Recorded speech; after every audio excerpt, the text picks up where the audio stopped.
শুরুতেই আমি বলবো যে এই দুটি বই আমি পড়েছি যেদিন আমাকে আকাশ ভাই আমার কলেজে আমন্ত্রণ জানানোর জন্য গিয়েছেন। আমি সেদিন রাতেই কিন্তু দুটি বই মন দিয়ে পড়েছি। আমি দেখেছি যে এই কবিতার মান, একটি কবিতা লিখতে যা যা প্রয়োজন, যা যোগ্যতা, সবই আকাশ ভাইয়ের আছে বলে আমি মনে করি। এই বইগুলোর বেশ কয়েকটি কবিতা প্রাথমিক বিদ্যালয়ে নিম্নতর শ্রেণীতে পাঠ্যভুক্ত করার উপযুক্ত বলে আমি মনে করি। আসলে কবিতা লেখা অত সহজ না, আবৃত্তি করা সহজ, কবিতা লেখা কঠিন। আমি বিশ্ববিদ্যালয়ে পড়াকালীন আবৃত্তি এবং উপস্থাপনা কোর্স সম্পন্ন করেছিলাম। আমি আবৃত্তি করি, কিন্তু জীবনে একটি কবিতাও আমার লেখা হয়নি। কেন, তার কারণ আমি ব্যাখ্যা করতে পারবো না। সুনীল গঙ্গোপাধ্যায় বলেছিলেন যে কবি হতে হলে প্রেম করতে হবে, প্রেমে ব্যর্থ হতে হবে, তারপর মন থেকে কবিতা আসবে। জীবনে প্রেমও করিনি আর কবিতাই লেখা হয়নি। আমার এই কথাটি সুনীল গঙ্গোপাধ্যায়ের উদ্দেশ্যে বলছি। আমি যেহেতু একজন সাহিত্যের মানুষ, সাহিত্যের কিছু বিষয় নিয়ে আমি এই দুটি গ্রন্থের সম্পর্কে আলোচনা করব। আসলে আমি একটু আগে বলেছি কবিতা লেখা কঠিন। কবিতা লেখার জন্য প্রয়োজন ধৈর্য, কবিতা লেখার জন্য প্রয়োজন একান্ত সময়, কবিতা লেখার জন্য প্রয়োজন ছন্দ, অলংকার, আরো অনেক কিছু। কবি কল্পনা দিয়ে অনেক কিছু চিন্তা করেন। কবির কল্পনা আর সাধারণ মানুষের কল্পনা এক হতে পারে না। কবির থাকে গভীর কল্পনা। যেমন আমাদের জাতীয় কবি লিখেছেন, আমি দুটি লাইন আমি যদি ব্যাখ্যা করি। পাতাল ফিরে নামব নিচে, উঠবো আবার আকাশ ফুরে, বিশ্বজগৎ দেখবো আমি আপন হাতের মুঠোই পুরে। এই দুটি লাইনে কিন্তু তিনটি স্বপ্নের কথা আছে, তিনটি গভীর কল্পনার কথা আছে। পাতাল ফিরে নামার কথা, এখন কিন্তু মানুষ সমুদ্রের তলদেশের রহস্য অনুসন্ধানে বের হয়। উঠবো আবার আকাশ ফুরে, মানুষ এখন মহাকাশ পরিভ্রমণ করছে। আজকে থেকে যখন 100 বছর আগে নজরুল এই কবিতা লিখেছেন, তখন কিন্তু মানুষ আকাশ পরিভ্রমণে যায়নি। যদি চাঁদের কথা বলি, মানুষ চাঁদে গিয়েছে প্রথম 1969 সালের 20 জুলাই। এখন মানুষ চাঁদে, মঙ্গলে, আকাশে পরিভ্রমণ করছে। তাহলে কবিতা অনেক আগেই বলে গিয়েছেন। শেষের লাইন যদি বলি, বিশ্বজগৎ দেখবো আমি আপন হাতের মুঠোই পুরে। এখন আমরা কিন্তু বিশ্ব দেখি অ্যান্ড্রয়েড ফোনে। যখন নজরুল এই কবিতা লিখেছিলেন, তখন অ্যান্ড্রয়েড ফোন তো দূরের কথা, বাটন ফোনও ছিল না, টিএনটিও এভেলেবল ছিল না। তাহলে কবি নজরুল 100 বছর আগে বলে গেলেন, আমরা একদিন হাতের মুঠোই বিশ্ব দেখব। হ্যাঁ, আমরা এখন হাতের মুঠোই বিশ্ব দেখছি। আমাদের আকাশ ভাইও এই মুহূর্তে বিশ্ব দেখছে, দেখুন অ্যান্ড্রয়েড ফোনে। কবির থাকে কল্পনা, আকাশ ভাইয়ের গভীর কল্পনা রয়েছে।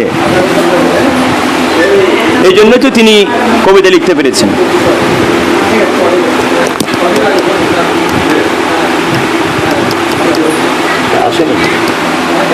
আকাশ ভাইয়ের যে কবিতা, কল্পনা রয়েছে সেখানে। তবে বর্তমান যুগ যান্ত্রিক যুগ, এই যুগে কবিতা লেখার মতো সময় বের করা অতটা সহজ না। রবীন্দ্রনাথ, নজরুল যদি এই যুগে জন্মগ্রহণ করতেন, এত এত সাহিত্য তারা লিখতে পারতেন কিনা আমার সেটা বুঝে আসে না। এটি আমার ব্যক্তিগত অভিমত। যখন কবিতা লিখতেন রবীন্দ্র, নজরুল, মধুসূদন, জীবনানন্দ, সুকান্ত বা জসীমউদ্দিন, তাদের হাতে অনেক সময় থাকতো, কবিতা লেখার জন্য প্রচুর সময় তারা বেছে নিতেন। কিন্তু বর্তমানে যান্ত্রিক যুগে সময়গুলো বের করা কত কঠিন। আকাশ ভাই এত ব্যস্ততার মধ্যেও যে দুটি কাব্যগ্রন্থ প্রকাশিত করেছেন, সেটি কিন্তু চারটিখানি ব্যাপার না। আমি কবিতা পড়ে বারবার অভিভূত হয়েছি। আমি যদি সাহিত্যিক দৃষ্টিকোণ থেকে একটু দুটি কাব্যগ্রন্থের সংক্ষিপ্ত সমালোচনা করি, তাহলে আমাকে বলতে হয়, আমি তিনটি দৃষ্টিকোণ দিকে বলবো, যে তিনটি দৃষ্টিকোণ, ছন্দ, অলংকার, দুটি বলি। তিনটি বললে আবার অনেকে ভাবছেন আমি কতক্ষণ বক্তব্য রাখবো। না, বেশিক্ষণ রাখবো না, সন্ধ্যা ঘনিয়ে আসছে। ছন্দ হলো কবিতার প্রাণ।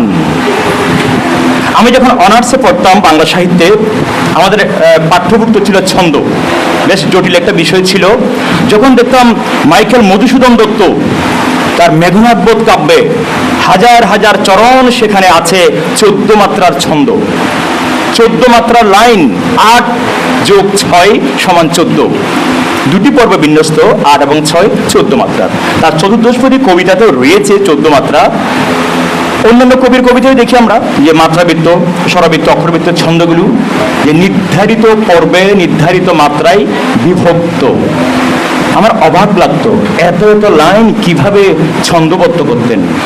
আমার শ্রদ্ধেয় শিক্ষক ডক্টর শাহজাহান মুনির স্যারকে আমি একটা প্রশ্ন করেছিলাম ক্লাসে, কবি যখন কবিতা লিখেন এত ছন্দের ব্যবহার দ্বারা কিভাবে আনেন, কিভাবে সম্ভব? আমাকে শাহজাহান মুনির স্যার উত্তর দিয়েছিলেন যে মানুষের কান হচ্ছে আসল ছন্দ বিজ্ঞানী। কবি যখন পাণ্ডুলিপি তৈরি করেন, কবিতা লিখতে বসেন, তার কান বলে দিবে এই শব্দটি হবে না, পুনর্বিন্যাস করো, সংযোজন করো, বিয়োজন করো। কবির কান বলে দেয় যে এখানে ছন্দ পতন হয়েছে। স্বরবৃত্ত ছন্দের কথা বলি, যেহেতু আকাশ ভাইয়ের এই ব্যাঙের মাথায় ব্যাঙের ছাতা এই কাব্যগ্রন্থে প্রায় কবিতা কিন্তু স্বরবৃত্ত ছন্দে লেখা। স্বরবৃত্ত হলো আমাদের লোকজ একটি ছন্দ, ছড়ার ছন্দ, দ্রুত লয়ের ছন্দ। স্বরবৃত্ত ছন্দে মুক্তাক্ষর বদ্ধাক্ষর এক মাত্রা ধরা হয়, আবার প্রতি চরণে দুটি সাধারণত পর্ব থাকে, আর প্রতি পর্বে 4টি করে মাত্রা থাকে সাধারণত। আমি ছন্দ বিশ্লেষণ করে দেখেছি আকাশ ভাইয়ের কবিতায় সেই স্বরবৃত্ত ছন্দের বৈশিষ্ট্য আছে। আমি অবাক হয়েছি, এত সুন্দর ছন্দবদ্ধ করেছেন তিনি। স্বরবৃত্ত ছন্দ আপনারা পড়েন, যারা স্কুলে শিক্ষকতা করেন বা শুনেছেন যে কিছু কবিতা, যেমন রবীন্দ্রনাথ ঠাকুরের কবিতা বলি, বৃষ্টি পড়ে টাপুর টুপুর নদেই এলো বান, শিব ঠাকুরের বিয়ে হলো 3 কন্যে দান। এই যে কবিতাগুলো দেখুন। তারপর খোকা ঘুমলো, পাড়া জুড়লো, বর্গি এলো দেশে, বুলবুলিতে ধান খেয়েছে, খাজনা দেব কিসে। এই যে ছন্দের ব্যবহার দেখুন আপনারা, দ্রুত লয়ের ছন্দ। আকাশ ভাইয়ের কবিতায় এইরকম অনেকগুলো, কাব্যগ্রন্থে এরকম অনেকগুলো কবিতা আমরা দেখতে পাই। এবার বলি অলংকারের কথা। অলংকার আমরা সাধারণত বুঝি মহিলাদের অলংকার।